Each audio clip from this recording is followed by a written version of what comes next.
Hello, friends. I am so excited to tell you about Independent Media Token. Independent Media Token is a brand new way to show your support for independent media without having to donate a dime. Independent Media Token is a cryptocurrency on the Solana blockchain designed to generate funds to promote and foster the growth of independent content creators, allowing them to engage in their art without having to worry about being demonetized. Through a network of media partners, of which you yourself can become a part of, Independent Media Token's goal is to ensure the powers that be can never cut off all of our areas of funding and censor the only free voices left in the world. Join the movement today. You can pick up Independent Media Token using Phantom Wallet or the Solana wallet of your choice, where you can easily swap your Solana for IMT.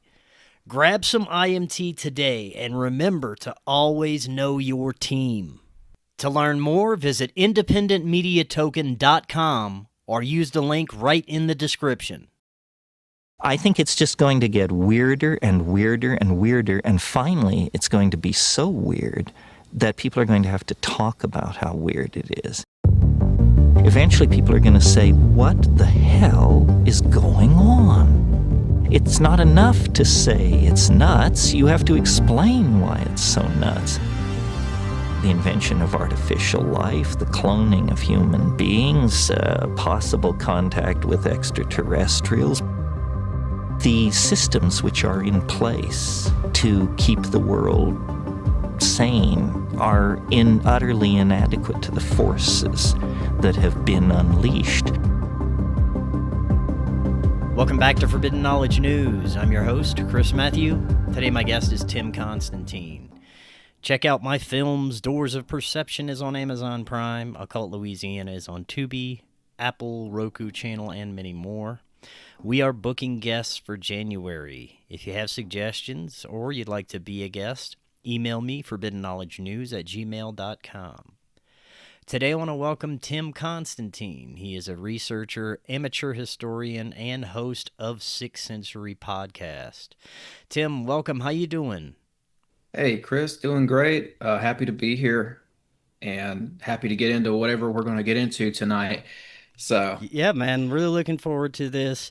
I understand you've been looking into the secret occult history of the United States, some of the key figures throughout history that have contributed to the founding of the United States, and the hidden esoteric ideologies that have shaped society.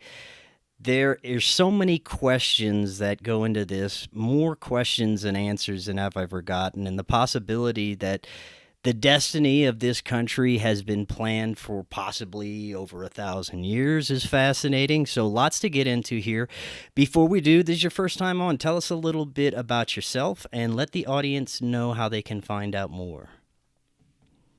Yeah, thank you. And yeah, you hit on a lot of good things there that I want to expound on. But first, yeah, I'm Tim Constantine. My show is 6th Century Podcast.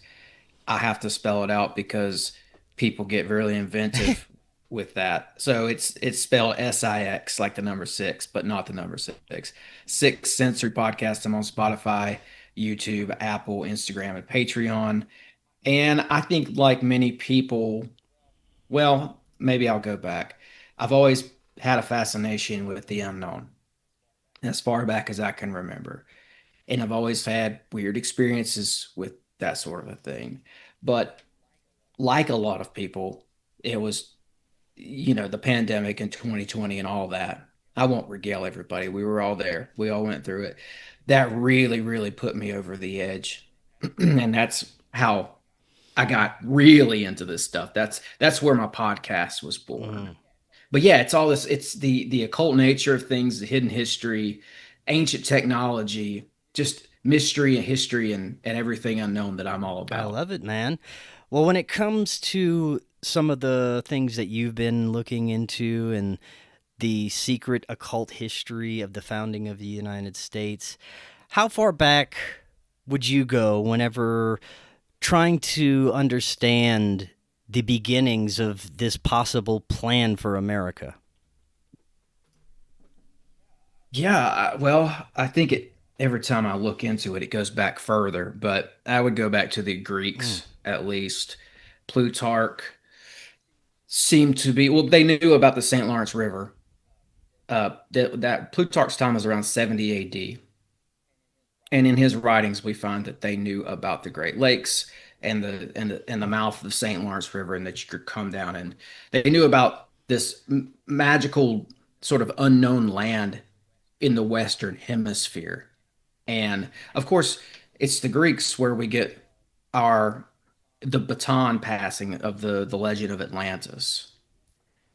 So those two, I find that those two ideas get kind of pushed together sometimes. You have the old empire of the past, the old mystical empire of the past known as Atlantis, and then the philosophical empire of the future that a lot of the orders were seemingly like on a trajectory towards. So, and I could break all that down, but I would say the Greeks. I mean, even the well, you know what? I think the Phoenicians were over here Mhm. too, if we're being honest, and they would have probably been here first. I've seen a lot of evidence for Egyptians over here in North America as well. So who really knows how far back this Mhm. goes? Of course, the story we're told is Columbus, and that's easily debunkable these days. I mean, go no further than the Vikings in around 1000 AD. If you go up and look at Newfoundland and in an area called Lonsau Meadows, you can Wikipedia that one, and it'll show you that they were here Mhm. well before Columbus. It's most likely that at some point in our ancient past, possibly many points, they had previous advanced civilizations that colonized here before, and there's more and more evidence of that coming out based on some of the research that independent researchers are doing. Yeah, absolutely. And I think I started with the Greeks. I know I'm well versed in the Phoenicians and all that. I've really studied that. But I think I went with Greeks to answer your question first, just because it's fresh in my mind. I was reading something earlier today about Atalanta, the Greek sort of goddess huntress of Arcadia, Arcadia being the mountains in Greece. And it sounds like Atlanta, the city. It's one letter removed, and you have Atlanta, the city. And of course, Atlanta is on a river, and there's some confluence of waterways there in Georgia. Of course, I found in some of my research that there was an old city on the coast of Georgia called Frederica. You can look that up, but you'll never hear about it in history class. So all when you start to look at even just dial in on places in the country. Like I'm in Tennessee. We've got Sparta, Tennessee. We've got Athens, Mhm. Tennessee. We've got a 49-foot statue of Athena Right. in Nashville. The Greek influence over here is crazy, and I've never heard anybody give me a a good reason for why these are named what they're named. Yeah. And I'm sorry, I think I just went No, all over that's the okay. place on For you the there, sake of this but conversation, because there's so many layers and there's so much we could get right. to. Let's stick with some of the talking points that you sent me. You sent me a Okay. list of very powerful players throughout history that had influence in the formation of the United States, whether they were directly involved or pre planning before. Let's start with some of those throughout history. Sir Thomas Gates, John Dee, Queen Elizabeth. That might be a good place to start. Well, I think I'll warm up to that because I want to Yeah, start with just the overall sure, sure. order itself. I think everybody you just mentioned is in or was a part of the order, what I call the order with a capital Mhm. O. And I think this is the order that all the others branched off of. All right. And this goes back to Sumer, Mhm. Egypt, you know, the Akkadians. It goes all the way back to the Middle East. But I think, it's passed on like a baton through Phoenicia and through the Greeks and all that. And I think that I included on there, just to make this point in the talking points, I think I included the dollar Yeah, bill yeah. decode stuff. Well, the only reason why I'm bringing that up is because I think if you look at the dollar bill in the center, you have the seal. Yeah, everybody knows that. It's got the Hmm. pyramid in the seal. And you have a phrase there which is Novus Ordo Seclorum. That means a new order of the ages. And I think of that as order with a capital O. I think they exclusively phrase it that way as a way of saying we are the new order, the new occult Mm. empire in town. We're the new Babylon, the new Rome, we're the new Atlantis. So it's, yeah, Norvo Ordo Seclorum. And I think it's the order encoded itself in that phrase because they took that from the Romans. It's a Roman poem about the returning reign of Saturn. And the poem says they change. It says the great cycle of the ages is born anew. And for the dollar bill, they changed great cycle to new order. So great cycle of the ages born great wow, I tongue tied that, but I Yeah, think you yeah. see what I'm saying, right? It's like it's a nod to the order that has been around through the ages. There we Right. go. Hall, who I've been reading a lot of, Manly P. Hall, called that the order of the quest. So I think there's a long time relationship here with this order and the running and procurement of Mm. government. And I think too that there's a congruity of priestcraft and statecraft. That they when they formed America, they brought all that in, and it goes way back to pick your empire. It's empire lineage. This order existed throughout Hmm. time in the empire lineage. And yeah, a lot of these names like Elizabeth and Thomas Gates. Thomas Gates founded the colony of Jamestown, or at least he was the governor, the first governor of Jamestown. And when you look into them, there's a milieu there. But I think what you see is that there's secret society and government, and there's that connection a lot in this country. And I think by the time you get to the 1880s, you see Blavatsky and Steiner sort of commenting on Hmm. that. They said that the 1880s American political system, the machine of American politics, was almost completely controlled by the secret societies to the point where it was 80 to 90% controlled.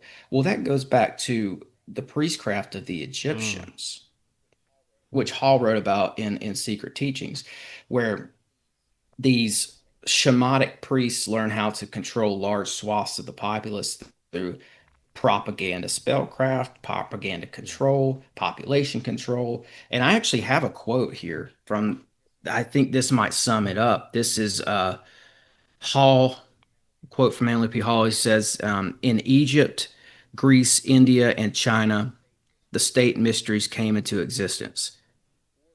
Orders of initiated priest philosophers were formed as a sovereign body to instruct, advise, and direct the rulers of the state. And I notice he says orders there. I think he's doing that intentionally. So it's the American secret societies of the late 1800s. I would suggest had a memory of this, and that this was all preserved knowledge held in the lineage of the older order. And I think that the Templars, the Masons, the Rosicrucians split off of that older order. Hmm. Yeah, the Templars in 1100, Rosicrucians, what was it, 1610, Masons in the 1700s. And these groups didn't simply appear out of thin air, but they materialized from a much older order that, like I said before, I think goes back to Egypt, Babylon, Sumer. I think all these other big, I'll tie a bow on it. I think a lot of these names that we were mentioned a minute ago, they were just, I don't want to call them pawns, but they were just doing their part for the order. If you follow this as a thought Hmm. experiment, okay, I'm not saying that this is 100% the way it is, but this is a theory that Hall put forth. And I think it's a fun thought experiment. And I think that the more you look into it, the more you see that, oh, there's something here to this. Do you think all our modern day secret societies, Masons, Rosicrucians, Templars, were all offshoots of this original order that you're referring to? I think so. Yeah, I think so. I think that, yeah, because if you look at the Templars, that's 1100s. That kicks off with Godfrey and Hugh de Paynes. think I got that right. And then they teamed up later with Bernard de Clairvaux. But the Hugh DePayne's and Godfrey's, uh, I'm trying to get their names right. It's Hugh DePayne's and Godfrey Saint Omar, I think. They were initiated by other cultists. So they were brought into this information. They were brought in by the order. So what I'm saying is like the first two Templars, before they went to Jerusalem, were initiated in, I think it was Istanbul, by a Greek order. And it was this older Greek order that said, here's your mission, Templars. You're now Templars. Go, we're going to get you set up in Jerusalem. And what you're to do is to look for evidence of our order going back to Atlantis, going back to Anunnaki times and all that. So that's, yes, I think all this split off of that. And even like Washington, Mm. if you get back to where, you know, with the creation of this country, he was a Freemason. Of Yep. course. I mean, no doubt about that. I mean, when you look at the temple built for Washington overlooking Alexandria, Virginia, like the eighth wonder of the world, it just looms over this town. That isn't a legacy to Christianity. He wasn't a man of the faith. He was a man of the order. When we are talking about the ideologies that have shaped our country, how close do you think where we're headed is the original plan for this land, for this country? And what is really spiritually behind this? Are they just trying to achieve ultimate power and influence over the rest of society? Are they trying to trigger some kind of evolution in humanity? There's many different theories as to why they've chosen to do it this way in secrecy under the guise of a Christian nation. Yeah, I do think it was under the guise of Protestant, sort of like Mm. Protestantism. There was only one Catholic guy, I think, that signed, so it wasn't the Catholics. And I think that this was their way of preserving their rights to worship whatever they wanted to Mm. worship. There's a very, very pungent thread of goddess worship when you look into this that these guys all held to. But to your question, to the overall, yeah, I don't know. I think that this was a I think they did a good job with putting all this together. I mean, God bless the Constitution. It Yeah. gave because yeah, I don't think it was originally a Christian nation. I think that's something that people believe it is now, but they gave Christians the right to take ownership of it, I guess, and to we all have the freedom to worship however we want, even though I think it was meant for pagan worship to be allowed, and all that. And I don't know where all this is going. I think all this was supposed to go to New Atlantis. What do you think the idea is for the new Atlantis, for at least for this group? Hmm. It was a utopian occult empire, a utopian occult philosophical empire. It was supposed to be the revival of Atlantis, which is why I think they kept the term Atlantis in the title, just added Yeah. new to it. And, going back to this order, if you look at that book, New Atlantis, that was written by Sir Francis Bacon, who I believe was in the order. And so I think he was just doing his part. He wrote that book and it was talking about, just the revival of a utopic. That word has gotten sort of skewed lately. People think of that in a negative light. I think people associate that with communism. I think it meant something different to these people. I think it meant freedom and a land of blessings, the Hesperides sort of a thing. So I think they use utopia differently. I think it was just let's all work towards this goal of this philosophical occult empire where everybody can worship what they want and we'll have freedom. We'll be out from underneath the crown, we'll be out from underneath the church, and we'll just have overall freedom to do what we want. And that was de-encoded almost in, I think, in Sir Francis Bacon's New Atlantis. And then 150 years later, you see Washington, Jefferson, Franklin, the guys who started this country, all reading that book, almost as if they were playing out a script that was sort of handed to them Yeah, yeah. esoterically in that book. Yeah. I mean, you can look at, but there's also like a darker side to this too. I think once you get to, I'll talk about maybe the Vanderbilt obelisk a little Hmm. bit because that's got some. I don't. Once you get to some of these Rockefellers and Vanderbilts and all that, Yeah. it's like the thing got.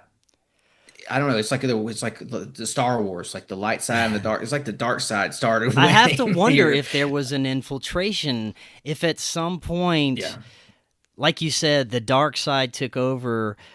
Maybe originally they did have decent intentions for the outcome of the United States, but some Hmm. anti human ideologies crept in there, some sort of parasitic influence of some kind. I'd like to get into that later. You have Steiner in your talking points. I think he gave a great Hmm. warning about the future of technology and where that's headed. But it's very interesting to see where we are now when looking at the possibilities of the original idea of where we could have been. Yeah, I think you nailed it when you said parasitic. I think that there was almost like an outside alien force that kind of came in, and it's interesting because a couple weeks ago I was reading this letter that George Washington was writing with a friend. George was over here, of course, and he's exchanging letters with a guy over in Europe. And his friend in Europe, another man of the order, was warning Washington. He's like, "Hey, have you heard about this Bavarian Illuminati Mm, that just popped up? They're a bunch of godless infidels. What are we going to do about this?" He's and he started warning George Washington. He was like, "These guys might infiltrate your Masonic yeah. order. What are you going to do to stop that?" And Washington's reply to him a couple letters later was, "Well, I've got the situation over here under control." But I just think it's interesting that was Yeah. looming over them in the 1770s, 1780s.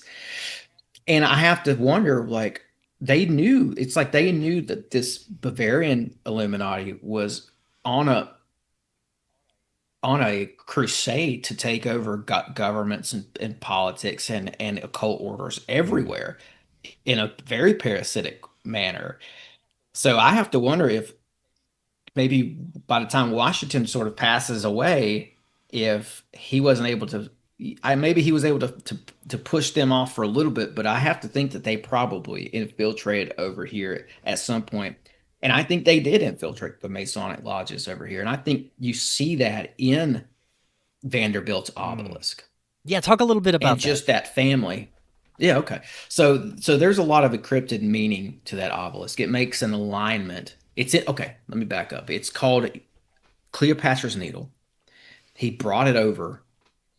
It's huge, but somehow they got it on a boat and they brought it over here from Egypt and they set it up in New York Yeah. City in Central Park. It's part of the grounds of the Met Gala, which we could, that'd be a fun. I don't know. We all know how weird that gets these days. But he sets it up in 1881, I believe. And what we found is that it makes an alignment with a couple other obelisks in New York. It aligns with General Worth Square and St. Paul's Cathedral, mysterious sort of old church there. And a lot of this is laid out in American Nation of the Goddess. I want to shout that book out. But what it does is it reflects the belt stars of Orion, which is the resting place of Osiris to the Egyptians. It's also reflective of the Eye of Horus, aka Aldebaran, and it's where you get into the ancient Aldebaran star knowledge that I think the elites used to plan out big events, plan out the start to company, plan out when to sell, when to buy stocks, all that because Aldebaran star knowledge is like when Aldebaran is, well, how's it go? When it's eclipsed by the moon, that's a bad time to do big things. When it's over the moon, that's when you do big things, stage big events, start the startup that you've been wanting, all that. It's in the nursery rhyme, Hey Diddle Diddle, Cat in the Fiddle. Cow jumped over the moon. The cow is Taurus. The cow Oh is sort yeah. of representative of Aldebaran. So there's this, and there's also on top of all that, there's association with the goddess Isis. So what's the point here? The point here is that Vanderbilt and his version of Freemasonry in the 1880s knew all about Egyptian cosmology. And he was one of these uh, industrialist robber baron types. Like the direction that these guys shifted the country, and especially the Rockefellers, but the Vanderbilts as well, is one of propaganda and profiting off of everybody else, sort of turning everybody into these materialist slaves. We're just stuck in a system. We have to, I could go down a whole rabbit hole with that. But anyway, the point though is that they knew Egyptian cosmology and they were very clued into this stuff. And they don't seem to be good guys the more you study the Vanderbilts. And I think it's just interesting. You had the Vanderbilt women at parties dressing up like goddesses, holding doves. Uh, Doves is representative of Ishtar and Venus. And like I said before, there's a very potent goddess thread or a thread of goddess worship here to these people. And even DC, this is just a little bit of an occult decode of the matter. And maybe we can get back on course with like what it all means in a second. But you have Washington, D.C., District of Columbia. Columbia is Latin for dove. So everywhere you turn, there's goddess worship stuff here, along with the Egyptian cosmology, and you even have what comes to mind in the moment here is Columbia Pictures. They have the Yeah. lady that holds up that it looks like the Statue of Liberty. That's all Isis Ishtar associated symbolism, and that even the Statue of Liberty was brought over. It was being built in Egypt as well, like the obelisk. It came over from Egypt eventually, or yeah. And so I think you have a lot of Isis in here and just a lot of old Egyptian stuff. And Venus was important to the Templars, and I could just go on a whole thing with that. But the point is like they knew the knowledge. It's like what have they done with it and were they infiltrated? And I think that yes, I think that they were infiltrated. And I think they knew this goes almost a step further, a step deeper, and in lines with literally aligns with ancient America because that obelisk that Vanderbilt put in also aligns with Castle Clinton. It's a it's right on the point of Manhattan. And I looked into that, and that goes back. I think that goes back to what we were talking about earlier. Maybe the Greeks or the Phoenicians came over here and were putting forts over here before Columbus. Hmm. And somehow Vanderbilt had his obelisk aligned with this old star fort called Castle Clinton. Now, if you look into it today, they've built up on top of that star fort and said that it was built in the 1800s by a guy named Joseph Totten, but that's just a cover story. Yeah. Because so this is where we go back to like where we started this thing with the ancient America ties. It's like how did the occult order that was running the country in the 1880s know about the occult order that was here way, way, way long time ago, putting star forts in New York Harbor? Right. Because Totten was um so here's the deal. They said he built that in 1788, I think. But but that star fort is on maps from the Hmm. 1600s, early 1600s. So he couldn't have built it. It was there before he was born. So they were bringing Totten in to claim that he built ancient sites and have him build on top of them to cover up their existence Mm. almost. And he's also the guy who they say built that Fort Jefferson, the weird fort down in the Yeah. Tortugas out in the middle of the ocean. Yeah. So there's there are these older sites over here that we don't know they're older because that part's been hidden from us. But the Vanderbilts knew about it, and the Rockefellers did as well. They they signed. Rockefeller did the whole, what is it? The monetary Hmm. system, the Federal Reserve. They did that from Jekyll Island. That was an ancient site that the Timucua tribe had set up. They had an altar out there and everything. They were doing what we would call worship reminiscent of Canaanite practices. Mm. And let's see, Rockefeller and another guy had this, they called it Indian Mound Cabin.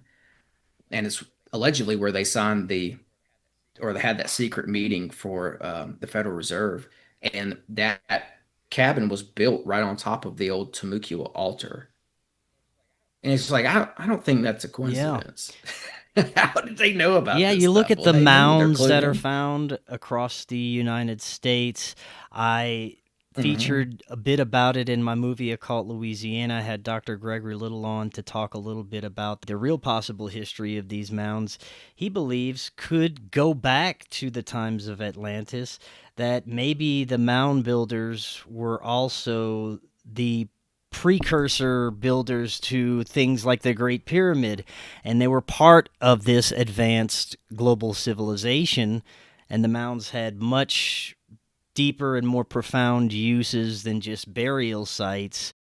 Oh, absolutely. I was reading something the other day about Edgar Casey talking about that. He had a a reading. I don't want to call it a theory because, we know kind of how he got his information.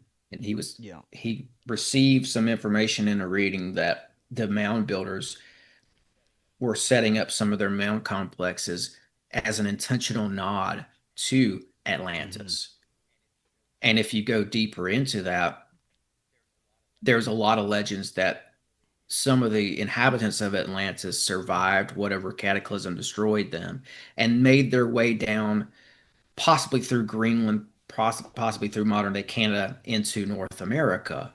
And some of these more mystical elements that the Cherokee spoke of, even like the Cherokee Little People, Yeah. were at one point their descendants were from Atlantis. Same thing for the mound builders.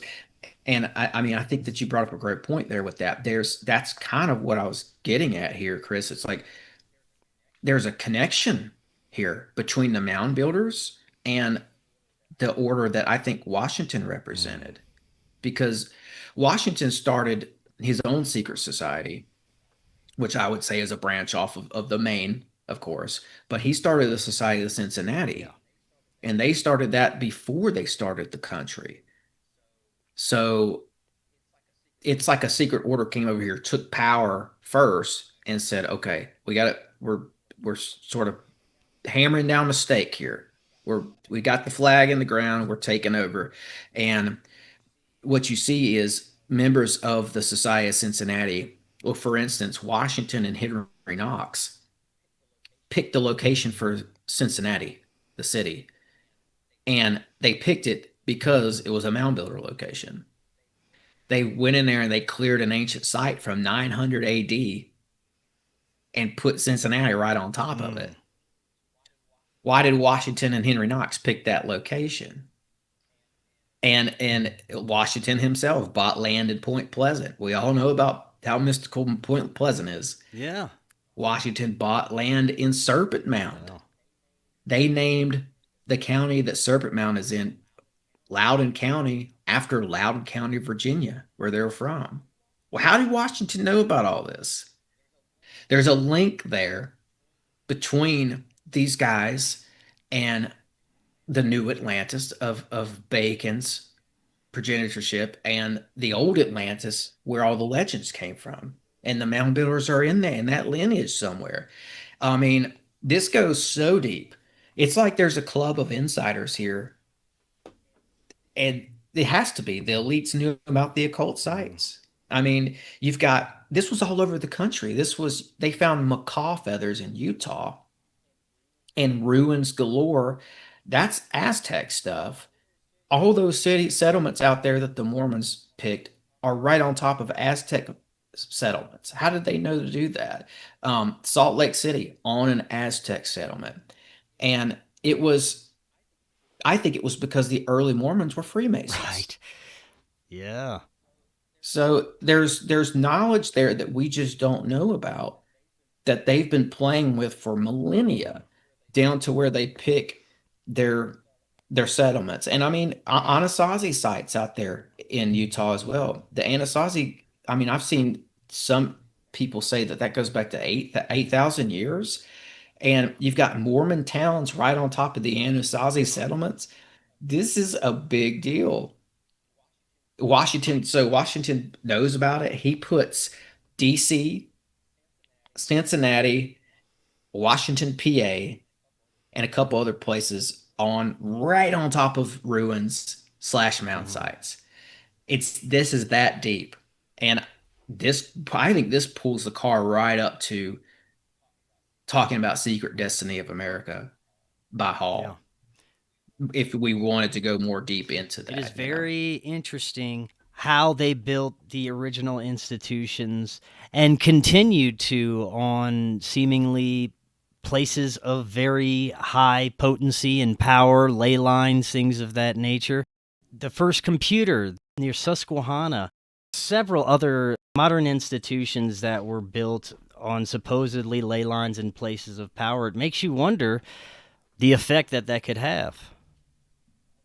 Oh, that's interesting. Yeah. The Susquehanna River, very Mhm. mystical.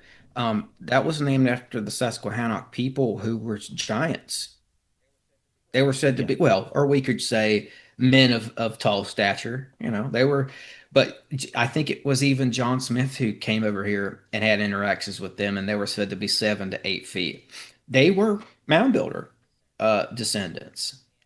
And I mean, I haven't really announced this project yet, but I'm working on a book. All right, I'm on. hoping to do a book. So I've got a bunch of material here that's set aside for that. And I'll allude to it right now because I do want this to kind of come out in the book. But there's one story I found in particular about the Susquehannock, that river, those people, that region.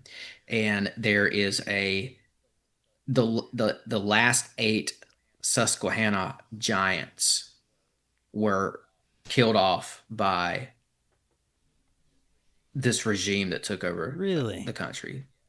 Yeah, and I'm Wow. gonna leave the rest for the book, I think. But it goes that deep, and I think that's a very mystical place too. Like to your point, that the first computer what comes out of there is Yeah.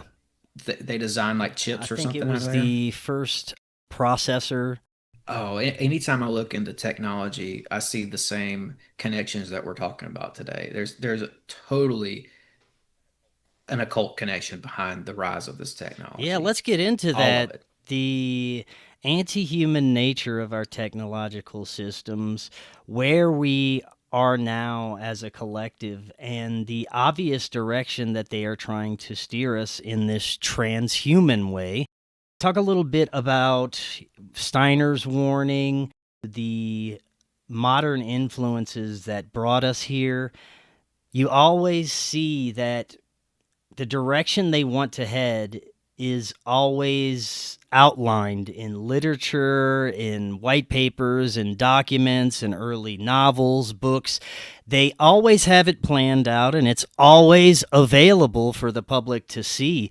It's very interesting how Mhm. they do that. Maybe it's revelation of the method, but these dark agendas have been at play for a very long time. People most likely just viewed it as fiction until just recently when people started to realize how corrupt our systems are, at least more people than of recent history. Talk a little bit about how we got here and your understanding of the steering of society so far. Hmm. Yeah, I'd love to get into the technology the technology aspect to this. But you said Steiner, so I want to at least comment Yeah. on that. And I'm a little bit rusty on this, but I'm thinking about Steiner's work, and I've read a lot of his work, and I've listened to a lot of of lectures of his, and I'm familiar somewhat with the eighth sphere, I believe is what he called it, which held a lot of weird predictions that he. So Steiner died in 1923, I think, 20 somewhere between 23 and 25, and in his eighth sphere work, he talks about the coming of an entity called Ahriman, Yeah. and the way he lays that out, you kind of have to go listen to lectures, multiple lectures, and look at multiple writings and put them all together to see the big picture of what he's saying. It's almost like a puzzle. But once you have the pieces together, what I think Steiner was saying with Ahriman was that there was this coming intelligence, and it wasn't good. It was like a menace to the globe, and it was going to come, and it was going to, first of all, it was going to feed us technology. Oh, here's how you do this, like what people say happened with Roswell. If you look into some of that work with what is it, Bell Labs, Yeah. as soon as Roswell happened, Bell Labs starts making all these weird circuitry devices and computer chips and things that we would use to build the internet. That's kind of what Steiner was saying was going to happen. And he said, so not only is it going to feed us the technology and give us the means to build a computer, but it's going to then manifest itself through the technology and start to control us as a society through the technology. And of course, I don't have to spell that out to people Yeah. today. They didn't know what he was talking about pre 1920s. But now that's just where we're at with Neuralink and AI and everything else. It's on us. So the work of Steiner seemed to be very prophetic in that sense, and it comes to that. And I think that this stuff that we talked about today, the new Atlantis stuff, the Manly P. Hall stuff, it seems like it runs right alongside of the technological advancements that we're witnessing. I'm trying to figure out how I'm going to set that up, but I think that Do you think that Manly P. Hall was aware that we would take technology to a dangerous level, at least a level that is a threat to humanity? he seemed to always have those concerns for the overall good of humanity. And I haven't seen him, like Steiner, I've listened to many of his lectures Hmm. and I've read a lot of Hall stuff. And I'm not thinking of anything in particular where he warned explicitly about technology, but overall, yeah, he did that with his overall aura. He was always concerned about the good of man. Yeah. Um, that's a vibe that I've always gotten from Hall. And I think he was saying to us when he talked about how Francis Bacon New Atlantis was never really finished. It's said that there's a second piece out there floating around. There might be a clue in that. Because I do think that George Washington thought that, especially when he was, here's a very esoteric story for you. When Washington was receiving his visions, he said that an entity came to him in the night and was calling him the child of the Republic and was saying, "You're going to do big things here." I think in his gut, he thought that he was building the new Mm. Atlantis. I do. But I'm wondering if this was meant to be unfinished for a while and that New America was meant to be the stepping stone to build New Atlantis. Because maybe New Atlantis wasn't supposed to even come around until the technology came around. It's got to be a fusion. The philosophical empire was meant to be one of high math and high science and high technology, like it was said to be back in the day, in the days of Atlantis. So I think that where this is heading now, when you look at Greenland,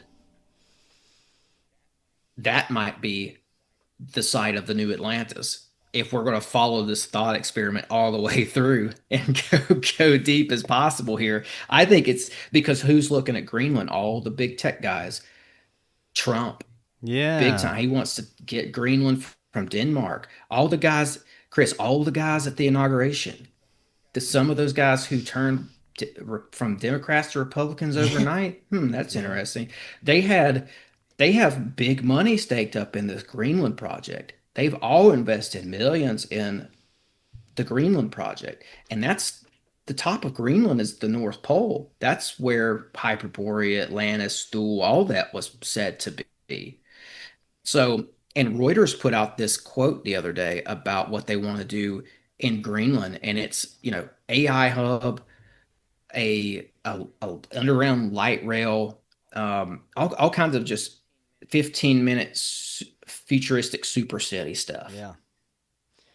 That's what they want to do up there. So I'm wondering is Greenland to be the site of the new Atlantis for real? And that's going to be this new world order that everybody's always talking about. Because Nostradamus, another man of the order, said that in the 21st century, right now, that two world powers would unite over the North Pole. And you Interesting. see Putin Yeah. and Trump talking about what plans with the North Pole, essentially with Greenland. Putin's out there saying, "Yeah, Trump's got big plans for Greenland, and he's going to do it." That's all he's saying. He's clearly not against it. So there's something happening here with Greenland. I really believe that, and I think that it's the merger of this new Atlantis concept with the technology.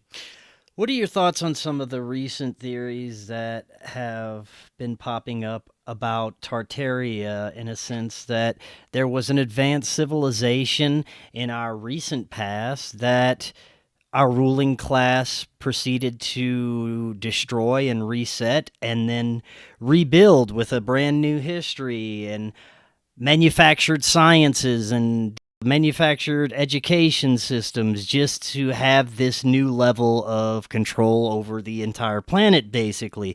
It's a fascinating story. There's some interesting evidence that has come out, but I'd love to get your thoughts on it.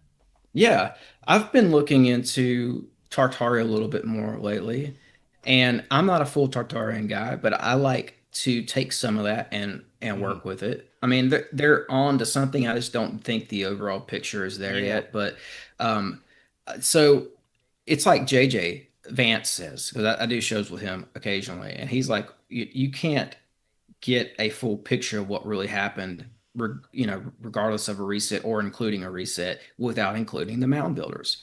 You have to have, if you're going to have reset and that whole lost civilization thing on the table, I think you have to have mound builders on the table right alongside of it to understand what really happened here. I don't think that there was a reset personally. If there was, it was before 1100 Mm. AD, in my opinion, because the I've looked at bloodlines, and somebody I know is a part of a bloodline. All their ancestors are queens. Basically, it's a matriarchal bloodline, and they wanted me to help them look into it. So I looked into it, and I was able to trace the person I know back through this matriarchal bloodlines, and that bloodline didn't start getting hazy until around 1100 AD. But it was perfectly on for that 1,000 years, is almost 1,000 years. And these elites take that super seriously. The one thing that you don't mess with is the bloodline. They take that super seriously. That's why I don't think that there was a reset since 1100 AD, because I don't know how they would keep track of things. You can look at their bloodlines and see that the last 1100 or last 1,000 years have been relatively straightforward, I think. That's my opinion on that. But yeah, there's ancient civilizations over here in North America for sure. I just don't think it was Tartaria, but there was a Tartaria. That's why this thing is super convoluted. It's kind of Yeah. hard to dissect all this. Yeah, I mean, Tartaria was a real place. I looked into it. I don't have the dates perfect here, but they sacked Russia, I think St. Petersburg, in, I don't know, the 1500s, and then they sacked them again. Maybe it was like to 1200, something like that. There's been twice in the last 1,000 years where a group of people called the Tartarians came in and pillaged Russia. That's probably why they've been wiped off the face of the planet as far as historical memory goes. The Russians probably got back at them Mm. for Yeah. for trying to conquer them. That's my theory. That's my working theory Yeah. on that. But we can call it Tartaria if you want. Like, I mean, people out there listening, like, yeah, there were ancient civilizations over here all over the place. They put our cities right on top of them, like Cincinnati, like we talked about earlier. That was on an ancient civilization that goes back to the four ancient people, 900 Mm. AD. Um, I've got an interview transcript of one of the heads of the Smithsonian himself saying that Nashville was put on an ancient city. Cincinnati was on an ancient city. What were the others? I think he said Louisville and Pittsburgh. This is not anything you're ever going to hear about in Mm. school, but we built our cities on top of Tartarian style ancient Yeah. empires. Only my opinion is that they weren't Tartarians, they were Phoenicians or somebody from the Middle East. Maybe there was Hebrew people over here too, and possibly Egyptians in the Grand Canyon and all that good Yeah. stuff. What do you think is the modern desired outcome of the destiny of America? Where do you think they want all this to go? Of course, you can see the transhuman agendas bubbling through, but there seems to be many more layers, as there always is. Many believe that there's a depopulation agenda, that there is a desire to develop AI enough to have it govern the planet, basically. A lot of possibilities for the outcome here. What are your thoughts? Yeah, there is that faction of elites, just to use that word broadly, who want depopulation. I think that's clear when you look into Bill Gates and the Melinda Gates Foundation, and even in modern days, like on podcasts, the girl who was dating or married to Elon Musk was talking Yeah. about it, talking about how we're about to lose. And it was a crazy figure. It was like half of the world's population. She was saying what we were about to lose. And it's like, what are you talking about? And that's dark. And I think that goes back to my theory here that the Illuminati eventually did come in here and take over some of this, some of the bloodlines and the government and all that. So there's a dark faction here. And I know another thing here. This might be a good time to read this to answer your question here. Like in regards to where do they want this to go? Here's that Reuters that quote from Reuters. They said the vision for Greenland could include a hub for artificial intelligence, autonomous vehicles, space launches, micronuclear reactors, and high-speed rail.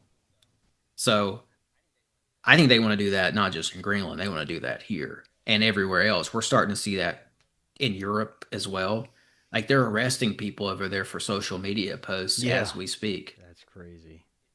It's getting the noose is getting tighter and tighter and tighter on the peasants or what is the people of the earth. They consider us to be peasants, and it's going towards 15-minute corporate smart cities. And I say corporate because that's what Peter Thiel was researching recently. He was researching corporate Yeah. cities, which is, like Oak Ridge, Tennessee would be a good one. They put that in the 40s to help build, as a part of the Manhattan Project, to help build the bomb. It's a secret city they built out in the middle of Tennessee. At the height of the war, it had like 70 some thousand people living there. And it was a corporate city. So you you just show up and you work for your company, and then your needs are provided for. Your basic needs are quote unquote provided to you. So they'll give you housing. They give you like they did this with the coal miners too. They give them like a food stamp. They went, instead of money, they give you stuff that you can spend within the corporate city. That's the revival of that meshed with the 15-minute cities is what I'm calling, the 15-minute corporate cities. That's where I think they're wanting to go with some of this. And it's we're talking about 1984 George Orwell stuff.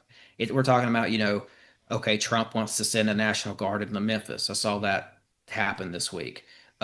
Okay, yeah, they have a crime problem, but what happens if the National Guard decides to stay and we have military police running our cities? That's not good. That's 1984.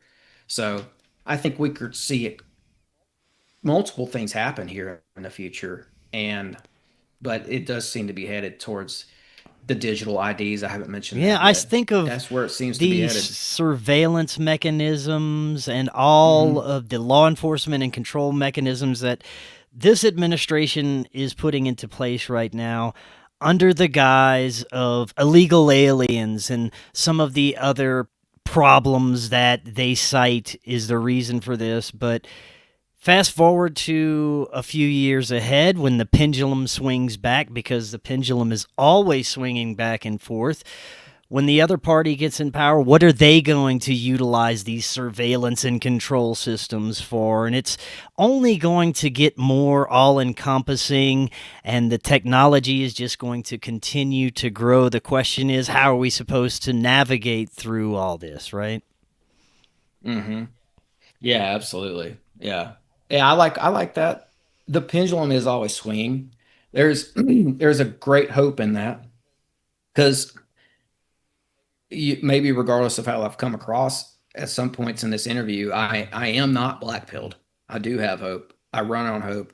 And I think we have a lot of hope. And I think the hope is lies within podcasts like yours, and hopefully the one that I do, the show I do as well, and all the Yeah. others. This whole community. I mean, by knowing all this, it's not meant to bring you down. It's meant to strengthen you because knowledge is power. And if we don't know what they're doing or how they operate or what their operation plans for the future are, then we're just going to be, the guy from 1984 being Yeah. surveilled. So I forgot his name, but Well, yeah. last few minutes we have, is there anything that we didn't get to that you'd like to cover? Any final thoughts before we close out? Yeah. I wanted to touch on the goddess thing maybe a Sure. little bit more, but not super long. I just think that that's such an interesting thread to all this is the goddess worship because it kind of ties in with the Phoenicians and like the goddess cult of Ishtar that I've been researching and the Templars and all that. And what you see is that with the order, alongside of that is the bloodline. And you get all this crazy occult knowledge in there with that. Like every ruler, Queen Elizabeth included, because we know she had John D there with her. They always had an occult handler. All the rulers did, and so there's always this occult teaching being taught to the nations, and a lot of it goes back to goddess worship. And I just never hear that being talked about.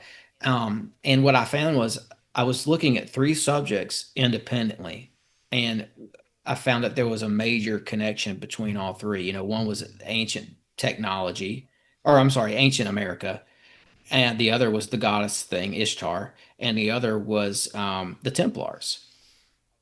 I was studying all three independently, and I come to find that they were all linked up, and there was major connections to them. And I found this Pike letter, Albert Pike letter. I got to just throw this in at Yeah. the end here. Um, this is crazy. Um, Actually, I should say that Scott Walter brought this to light. I didn't find it; he found it, but I find it to be interesting. It's a real Pike letter from to one of his fellow Masons, William McLeod Moore.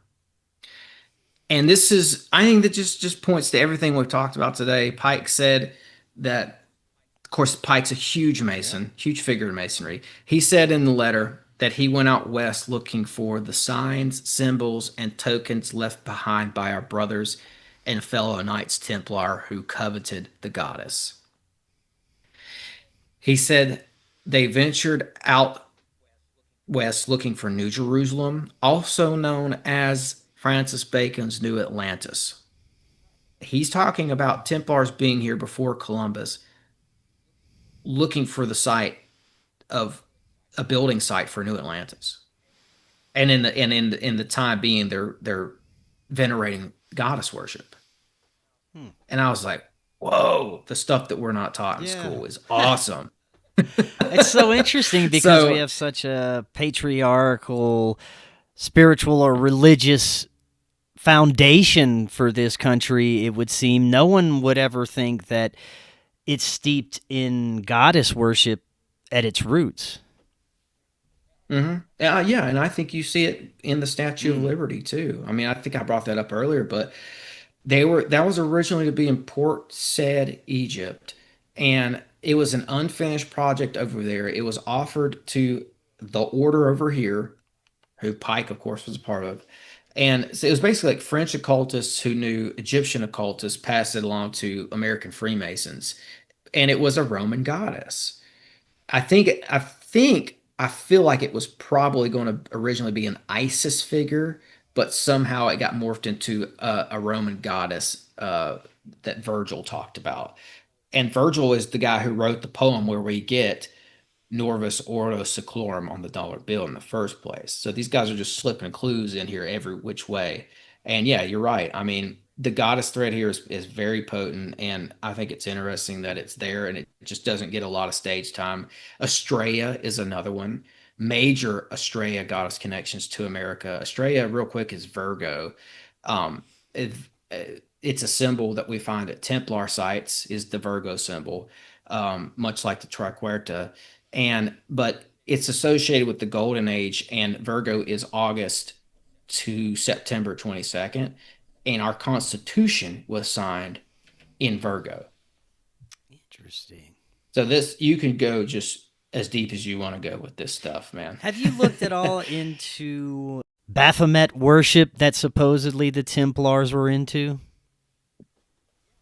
Yeah, I've looked into Elvis Levi and his interpretation of that, which was meant to be, according to the Hebrew figures that he put on on his Baphomet, it was meant to be a combination of Semyaza, a male entity, and Lilith, a female entity, and thus the Baphomet represented an androgynous Mm-hmm. entity, and that fits because that the Templars, like illustrated in Pike's letter, did venerate goddesses. They wherever they went. I mean, I've got a letter from 1226 about German Templars building a temple to Ishtar, and they thought that they were in communication with Mm. Ishtar. And this guy talked about it. He's like, "Yeah, if I'm having revelations, she's telling me build me a temple. I'm Ishtar." So they built the temple there, and I forgot where I was going with that, but what did you say a minute ago? The Baphomet. Um, Oh, mhm. with Baphomet. So yes, it all ties in because if you look at the old temples to Ishtar, the original temples to Ishtar back in Babylon, and maybe even Sumer, but for sure Babylon, androgyny is a huge part of temple Mm. culture. All the priests and priestesses were trying to become androgynous in a temple of Ishtar to become more like the gods. So there's a connection there between the Baphomet being androgynous and goddess worship in general. It's so interesting, man. There's so much we could get to. We'll have to definitely have you back on. Before I let you go, remind the audience how they can get your podcast and find out all about you.